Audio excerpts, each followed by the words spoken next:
광활한 우주 저편에는 우리가 상상할 수 없을 만큼 놀라운 세계들이 존재합니다. 그 중에서도 특별히 매혹적인 행성이 하나 있죠. 황금빛 표면과 신비로운 고리를 지닌 토성이 바로 그 주인공입니다. 이 거대한 가스 행성은 수백 년간 천문학자들을 사로잡았습니다. 하지만 진정한 토성의 비밀이 드러나기 시작한 건 한 특별한 우주 탐사선이 20년의 긴 여정을 마치고 토성에 도달한 때부터였습니다.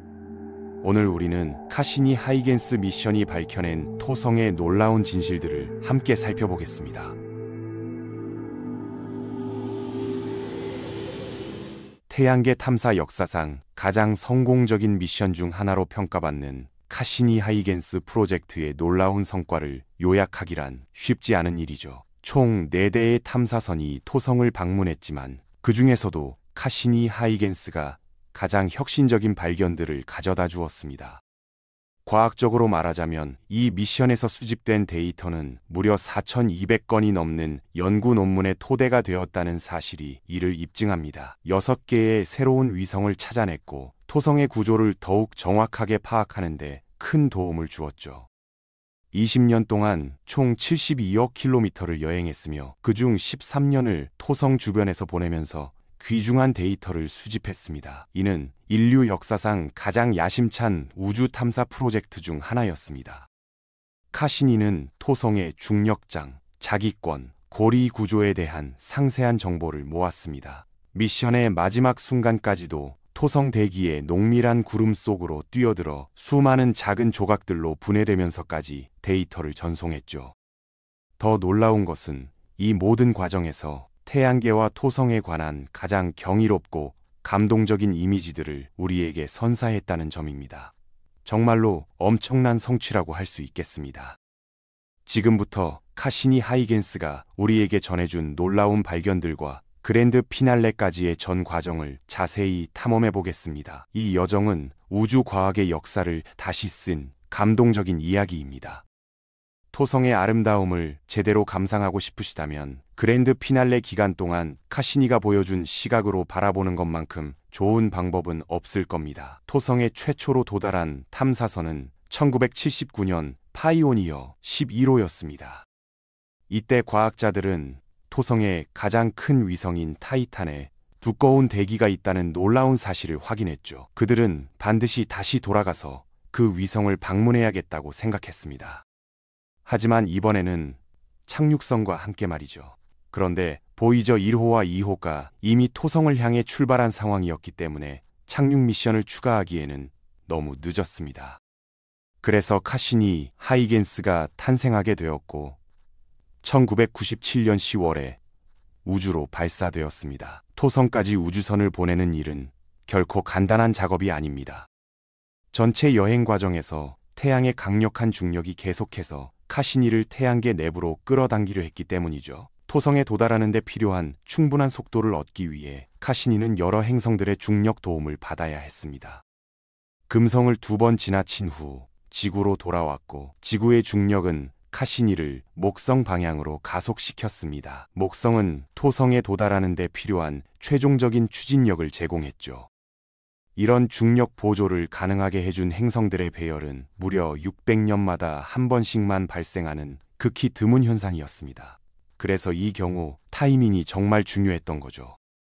카시니가 2번째로 지구에 근접했을 때는 지구 표면에서 겨우 1100km 거리까지 접근했습니다. 카시니에 실제로 전력을 공급한 것이 무엇인지 알게 되면 더욱 흥미로운데요. 기본적인 전력원은 약 33kg의 방사성 플루토늄에서 나왔습니다. 이 방사성 붕괴 과정이 카시니에 전력을 공급했고 임무가 끝날 때까지도 약 700W를 꾸준히 생산했습니다. 이 방사성 물질을 운반하는 우주선의 문제점은 만약 과학자들이 계산을 잘못해서 지구에 추락했다면 전 지구 인구가 방사선에 노출될 수 있었다는 것입니다. 지구 전체에 분산된 33kg은 상당히 적은 양이지만 최악의 시나리오에서 NASA는 암으로 인해 약 5,000명이 목숨을 잃을 수 있다고 추정했습니다. 그럼에도 불구하고 이런 일이 발생할 확률은 100만 분의 1에 불과했기 때문에 카시니는 방사성 동위원소 열전기 발전기를 사용했습니다. 당시 태양 전지 기술로는 태양에서 멀리 떨어진 곳에서 충분한 전력을 공급하기 어려웠기 때문이었죠. 카시니는 정말로 긴 작동 수명을 가졌을 것이고 추진제가 고갈되지 않았다면 지금도 계속 작동할 수 있었을 겁니다. 카시니는 수많은 목표를 가지고 있었습니다. 토성 고리의 구조와 역동적인 움직임을 파악하고 토성의 위성들을 더욱 자세히 탐사하며 토성의 자기권을 정밀하게 측정하고 토성 대기를 연구하며 타이탄을 광범위하게 조사하는 것이었죠. 이 마지막 부분에서 카시니의 하이겐스 부분이 중요한 역할을 했습니다. 하이겐스는 타이탄의 흐린 구름층 아래에서 벌어지는 일들을 확인하기 위해 설계된 착륙선이었습니다. 하이겐스는 유럽 우주국이 제작하고 운영하는 미션의 일부였죠. 이 탐사선은 직경이 약 1.3m에 불과했고 무게는 300kg였습니다. 궤도선에서 분리된 후 타이탄 대기권에 진입하기 전까지 22일 동안 우주에서 떠다녔습니다. 이 시점에서 활성화된 유일한 시스템은 대기권 진입 15분 전에 탐사선을 깨우는 웨이크업 타이머뿐이었죠. 깨어났을 때 하이겐스가 본 광경은 정말 놀라웠습니다. 이 영상은 2시간 27분의 하강 과정을 실제 속도로 가속한 버전입니다. 하이겐스의 주요 임무는 실제로 이 하강 과정에서 대기압, 구성 성분, 풍속 등을 측정하는 것이었고 미션이 대기 측정에만 초점을 맞췄기 때문에 배터리 수명이 오래 지속되지 않을 것으로 예상되었습니다. 착륙 후 과학자들은 바다나 호수에 착륙할 가능성을 고려했고 그에 따라 하이겐스를 설계했지만 실제로는 말라버린 호수 바닥에 착륙했을 것으로 보입니다. 카시니 자체의 임무는 놀랄 만큼 성공적이었고 지난 13년 동안 수집한 과학 데이터도 마찬가지였습니다. 우주에서 발견된 가장 아름다운 사진들 중 일부를 제공할 수 있었죠. 토성과 물론 토성의 위성들도 그 자체로 경이로운 모습을 보여주었습니다. 매우 헌신적인 몇몇 사람들은 카시니가 촬영한 수백만 장의 사진을 이용해 카시니 우주선에 앉아 있는 것 같은 느낌을 주는 영상을 만들기도 했습니다. 이것들은 실제 이미지들이며 움직임을 보여주기 위해 색상 보정과 개선을 거쳐 배치되었을 뿐입니다. 컴퓨터 그래픽은 전혀 사용되지 않았죠. 카시니의 연료가 부족해지기 시작하면서 과학자들은 남은 시간 내에 최대한 많은 데이터를 얻는 최선의 방법을 고민하기 시작했습니다. 그들은 카시니에게 명령을 보내 행성과 몇몇 위성들을 토성과 토성의 고리에 이전보다 훨씬 더 가깝게 접근하도록 했습니다.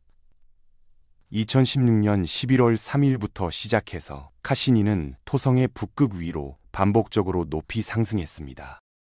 그 다음 주요 고리의 바깥쪽인 좁은 F고리, 바로 바깥 지점으로 급강하했습니다. 총 20회의 궤도를 완주했죠. 이는 토성 탐사에서 전례 없는 도전이었습니다.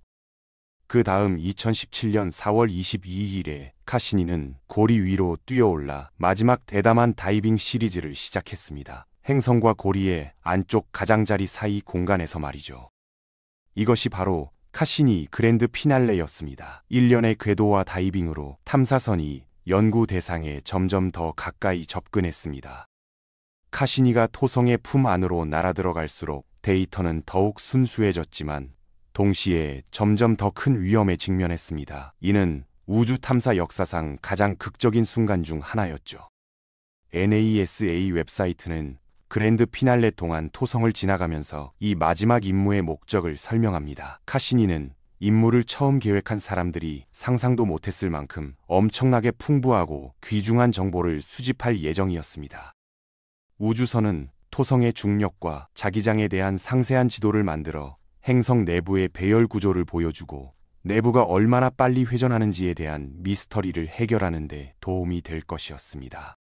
이는 고리에 얼마나 많은 물질이 있는지에 대한 우리의 지식을 크게 향상시켜 고리의 기원을 이해하는 데 한 걸음 더 다가서게 해줄 것이었죠. 카시니의 입자 탐지기는 토성의 자기장에 의해 대기로 끌려 들어가는 얼음고리 입자들의 신호를 샘플링할 것이었고 카메라는 토성 고리의 놀라운 초근접 이미지들을 촬영할 예정이었습니다. 다른 어떤 임무도 행성에 이렇게 가까운 이 독특한 영역을 탐사한 적이 없었거든요. 이러한 활동들을 통해 배우게 될 내용은 거대한 행성들과 행성계가 어떻게 형성되고 진화하는지에 대한 이해를 높이는 데 도움이 될 것이었습니다. 최종 궤도가 끝날 때 토성의 대기로 떨어지면서 카시니는 생물학적으로 흥미로운 세계인 엔셀라두스와 타이탄이 여행을 통해 분리되어 살아남을 수 있는 강인한 미생물들로 오염되지 않도록 보장함으로써 20년 임무를 완료할 것이었습니다. 영감을 주고 모험적이며 낭만적인 이 스릴 넘치는 발견의 이야기에 어울리는 마무리였지만 카시니의 대단 원막에서 이러한 마지막 순간들을 자세히 살펴보겠습니다. NASA는 카시니의 생존 가능성을 토성과의 전례 없는 근접 수준으로 교환할 의향이 있었습니다.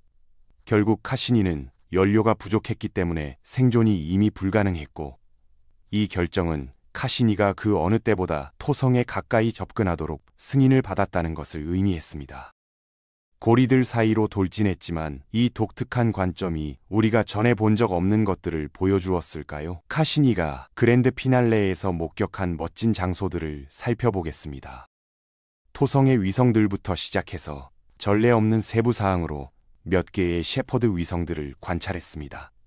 이것은 아틀라스에 가까이 접근한 모습입니다. 40km 폭의 이 달은 A고리 바깥쪽 근처에 위치하고 있습니다. 이 달의 놀라운 점은 겉보기에 매끄러운 표면에 충돌 분화구가 없어서 정말 기이하게 보인다는 것입니다. 고리에서 나온 먼지가 표면, 특히 달의 적도 주변에 축적되어 표면을 매끄럽게 만들고 이런 원반 모양을 형성합니다. 토성의 두 번째 안쪽 달인판에서도 비슷한 현상이 일어납니다. 30km 폭의 판은 엔카갭에서 발견됩니다. 350km 폭의 경로를 벗어난 고리 입자들은 판에 의해 휩쓸려 가는데 이로 인해 엔카갭이 안정적이고 지속적으로 유지됩니다. 다프니스는 또 다른 셰퍼드 달입니다. 안타깝게도 그렇게 자세하게 보이지는 않지만 갭에 위치하기 때문에 그 효과는 수백 킬로미터에서도 관찰할 수 있습니다. 지름이 불과 8km이고 A고리의 매우 좁은 틈새인 킬러 갭에서 발견됩니다. 중력이 매우 약하지만 지나가는 주변 먼지 입자들을 휘젓기에는 충분합니다. 이로 인해 주변 고리의 파동이나 잔물결 효과가 발생하고 때로는 이 작은 흔적에서 볼 수 있듯이 고리에서 직접 물질을 찢어내기도 합니다. 이러한 잔물결들은 좌우로 움직일 뿐만 아니라 위아래로도 움직입니다. 그림자에서 볼 수 있듯이 행성 위에 앉아 파도가 찬란한 토성과 배경에 있는 수많은 위성들과 함께 궤도를 따라가는 것을 지켜보는 것이 어떤 느낌일지 상상할 수밖에 없습니다. 카시니가 멋진 고리 이미지를 포착했다는 점에서 제가 가장 좋아하는 사진 중 하나는 야누스 2:1 나선 밀도파를 보여주는 사진입니다. 놀랍게도 여러분이 보고 계시는 것은 나선 은하를 만드는 것과 동일한 과정의 결과입니다. 훨씬 더 촘촘하게 감겨있는 것처럼 보이는 여러 개의 분리된 고리들은 실제로는 행성 주위를 여러 번 도는 두 개의 나선팔일 뿐입니다. 따라서 이미지에서 보이는 두 번째 선은 같은 나선팔의 다른 부분입니다. 이 이미지는 토성의 위성 야누스가 궤도를 한 번 돌 때마다 고리가 두 번씩 공전하는 위치에 있는 비고리의 일부를 보여줍니다. 궤도 공명을 일으키는 거죠. 이 사진은 이미지가 왼쪽 상단에서 기울어진 것처럼 보이지만 사실은 그렇지 않습니다. 이 착시 현상은 밀도파가 행성에서 전파되는 방식으로 인해 발생하며 파장은 공명과의 거리에 따라 감소합니다. 여기에서 공명이 더욱 놀라운 점이 있습니다. 공명에 기여하는 달인 야누스는 4년마다 가까운 이웃 달인 에피메테우스와 위치를 바꿉니다. 이 위치 교환이 일어날 때마다 고리가 반응하여 파동에 새로운 마루를 만듭니다. NASA에 따르면 마루 쌍 사이의 거리는 공명에서 하류로 전파되는 파동의 4년분에 해당한다고 합니다. 즉 여기서 보이는 파동은 이 해석에 따르면 야누스와 에피메테우스의 수십 년분의 궤도 역사를 담고 있다는 의미입니다. 이 이미지의 맨 왼쪽 위의 파동 부분은 보이저가 항해 당시 야누스와 에피멘테우스의 위치와 일치합니다. 1980년과 1981년의 플라이바이는 야누스와 에피메테우스가 두 개의 별개 천체로 처음 증명된 시기였습니다. 이 인코딩은 나무 나이테를 약간 연상시킵니다. 고리의 양상으로 얼마나 오래되었는지 알 수 있는 거죠. 다른 아름답고 상세한 고리 이미지들 외에도 또 다른 흥미로운 관찰은 고리 주변의 여러 위치에 있는 작은 프로펠러 형태들입니다. 이 이미지는 고리의 양면을 보여줍니다. 위 이미지는 조명을 받는 면을, 아래 이미지는 조명을 받지 않는 면을 보여주죠. 과학자들은 이렇게 해서 세부 사항들을 비교하고 파악하려고 합니다. 이미지의 해상도는 픽셀당 약 500m에 불과하지만 작은 달들은 해석되지 않을 수도 있습니다. 위 이미지에서 약간의 흔적을 볼 수 있지만 볼 수 있는 것은 작은 달이 이 물질띠를 통해 고리와 물리적으로 연결되어 있다는 것입니다. 언급했듯이 이것이 고리의 틈을 만들려는 유일한 작은 달은 아니었습니다. 엔카갭 바로 옆에서 발견된 또 다른 달이 있고 세계 중 가장 큰 달도 있습니다. 이 작은 위성들은 2km보다 크고 아마도 눈덩이 정도의 밀도를 가지고 있을 것으로 생각됩니다. 카시니가 고리 안에서 촬영할 수 있었던 마지막 흥미로운 것은 매우 작지만 견고한 물체들이 고리 주변에 형성되었다는 것입니다. 이는 주변의 셰퍼드 위성들 중 일부의 섭동으로 인해 발생했을 가능성이 있습니다. 이들은 여러 번 고리에 충돌했지만 살아남아 먼지와 입자들을 뿜어내면서 때로는 궤도를 따라가기도 합니다. 주변 안개에서 볼 수 있듯이 물체 자체는 먼지가 시야를 가리기 때문에 실제로는 보이지 않습니다. 마지막으로 토성 자체를 살펴보겠습니다. 카시니가 토성을 지날 당시 토성의 북반구는 한여름이었습니다. 토성의 놀라운 육각형은 극 주위에서 완전히 관찰할 수 있었죠. 육각형의 중앙에는 거대한 허리케인의 아이월이 있는 영구적인 극소용돌이가 있습니다. 흥미롭게도 극지방은 계절에 따라 색상이 바뀌는 것처럼 보입니다. 2012년과 비교하면 극지방이 다른 파장의 빛을 활용해 매우 어두운 색상으로 보였지만 다른 폭풍들은 눈에 띄고 관찰할 수 있었습니다. 카시니가 행성에 가까이 있었기 때문에 행성의 지평선을 잘 볼 수 있었습니다. 이미지 왼쪽에서 행성의 지평선을 명확히 볼 수 있었고 이미지 오른쪽으로 사라지는 대기의 성층권에 있는 안개도 관찰할 수 있었습니다. 카시니가 최종 접근으로 대기권에 진입했을 때 카시니는 이 안개에도 도달하지 못할 것이라고 생각했지만 과학자들은 그것에 대해 크게 걱정하지 않았습니다.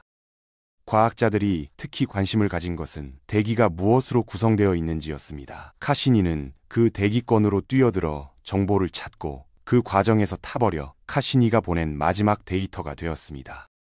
하지만 대기권에 진입하기 일주일 전까지도 카시니는 여전히 이미지를 촬영하고 있었습니다. 이러한 최종 이미지들 중 일부는 환상적이지만 카시니는 실시간 비디오 캡처를 할 수 없다는 점을 유의해야 합니다. 제가 보여드릴 영상들은 타임랩스입니다. 수많은 개별 이미지들을 이어붙여 카시니와 함께 비행하는 것 같은 영광스러운 시각화를 만든 것이죠.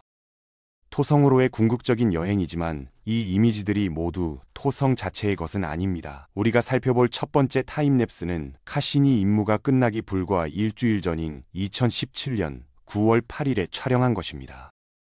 카시니 임무 중 주요 초점 중 하나는 태양계에서 지하 바다에 생명체가 있을 수 있는 주요 후보 중 하나인 엔셀라두스였습니다. 카시니는 이 바닷물에서 달의 지각을 통해 분출되는 100개가 넘는 물기둥들을 발견했습니다.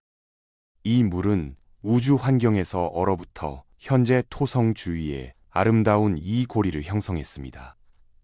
이 고리는 매우 얇아서 태양의 역광을 받을 때만 볼 수 있으며 잠재적으로 태양계에서 가장 푸른 자연 발생 천체입니다. 이것은 엔셀라두스가 이 고리의 가장 밀도 높은 부분에 미치는 영향을 잘 보여주는 사진입니다. 기둥들이 고리를 교란하고 보충하는 것을 볼 수 있죠. 카시니가 엔셀라두스의 기둥들을 마지막으로 본 모습은 9월 11일에 14시간 동안 촬영한 이 놀라운 타임랩스에 담겨 있습니다. 카시니는 최종 궤도의 가장 먼 지점 근처에서 자연광으로 이 아름다운 모자이크를 포착했습니다. 토성의 가장 두꺼운 고리들인 D, C, B, A 그리고 F가 보이며 토성의 짧은 그림자가 그 위에 드리워져 있습니다. 토성의 북반구는 이때 여름을 경험하고 있었기 때문에 토성의 가장 유명한 육각형 폭풍이 완전한 모습으로 보입니다.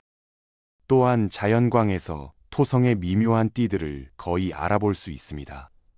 그런데 이 이미지에서 정말 흥미로운 점은 토성의 밤쪽이 희미하게 빛나고 있다는 것입니다. 이는 고리에서 반사되는 빛 때문입니다. 즉, 태양을 향한 반구의 토성 링들이 고리의 빛 아래에서 그렇게 어둡지 않게 만들어주는 거죠. 카시니가 9월 12일에 다시 토성에 접근하기 시작했을 때 토성은 새카맣게 보였습니다. 카시니는 행성의 종단선 근처에서 토성 대기의 이미지를 촬영했습니다. 태양이 하늘에서 매우 낮기 때문에 거대한 구름 구조들이 수 킬로미터에 걸쳐 뻗어 있는 그림자를 들이우는 것이 보입니다. 이것이 토성의 클로즈업이라고 생각할 수 있지만 실제로는 약 5,500km 위에서 장면을 보고 있는 것입니다. 토성의 위성 타이탄은 카시니가 9월 13일에 토성에 점점 더 가까워지고 있음을 보여주는 장면에 쉽게 담을 수 있었습니다. 그것은 마지막으로 나타났고 일부 예리한 관찰자들은 달 앞과 뒤에서 잔물결이 나타나는 것을 알아차릴 것입니다. 이것은 고리와 달의 궤도 속도 때문입니다. 내부 고리는 타이탄보다 빠르게 공전합니다. 즉, 잔물결이 달을 따라잡아 더 많은 고리 물질을 달의 중력에 노출시킵니다. 반면에 타이탄에서 바깥쪽 고리로 이동하는 속도는 타이탄보다 느리므로 잔물결이 달보다 뒤처지고 고리 물질이 양쪽에서 타이탄에 도달합니다. 다시 말해 잔물결은 같은 날 이미 부드러워졌습니다. 카시니는 토성 시스템을 마지막으로 한번 살펴보고 임무 중에 집중적으로 관찰한 위성인 타이탄의 모습을 포착했습니다. 두꺼운 질소 대기를 가진 놀라운 세계죠. 또한 토성의 고리에도 나타났으며 이미지 하단에 거의 보이는 고르지 않은 F 고리가 있었고 토성이 커지면서 엔셀라두스를 마지막으로 한번 살펴보았습니다. 카시니가 토성 가장자리 뒤에서 시야에서 사라지기 전 40분 동안 촬영한 마지막 이미지는 대기권으로 돌입할 지역을 바라보고 있었습니다. 여기는 밤이었고 토성은 마지막 날 고리에서 반사된 빛으로 밝아졌습니다. 사진은 과학 의제에 포함되지 않았습니다.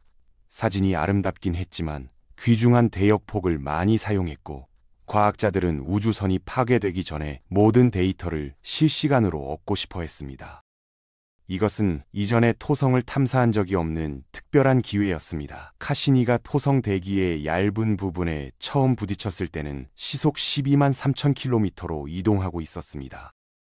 카시니의 잔여 연료는 추진기들에 의해 배치되어 카시니의 안테나가 이 시점에서 지구를 향하도록 했습니다. 카시니는 토성 구름 위 1900km에 있었습니다.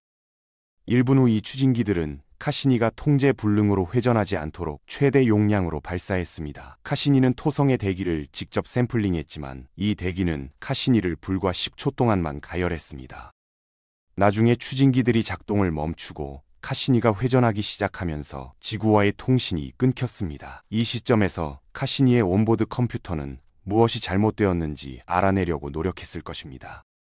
자이로스코프와 별 추적기는 컴퓨터에 그것이 회전하고 있다고 알렸을 것이고 아마도 1분 정도 후에 자체적으로 바로잡으려고 시도하면서 전력을 전환하기 위해 안전 모드로 들어갔을 것입니다. 우주선은 모두 분해되어 토성 대기에서 타버렸을 것입니다. 데이터가 지구에 도착하기 시작한 것은 1시간 30분 후였습니다. 이 임무의 마지막 부분은 큰 성공으로 간주되었습니다. 카시니는 토성 대기의 직접 분석, 대기의 전리층, 먼지 입자, 그리고 자기장 측정에서 데이터를 기록했으며 아마도 아직 데이터에서 발견되지 않은 것들이 더 많을 것입니다.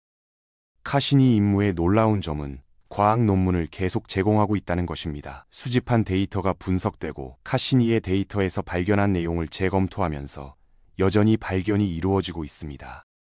이 획기적인 임무 이후 몇 년 동안 곧 알게 되겠지만 카시니가 토성에 대해 알아낸 것 중 일부는 행성을 더욱 이상하게 만들 뿐이라는 것을 아실 것입니다. 카시니 하이겐스 미션은 인류가 우주에 대해 가진 가장 깊은 호기심을 충족시켜준 놀라운 여정이었습니다. 20년간의 여행을 통해 우리는 토성이라는 경이로운 세계에 대해 전에는 상상할 수 없었던 지식을 얻게 되었죠.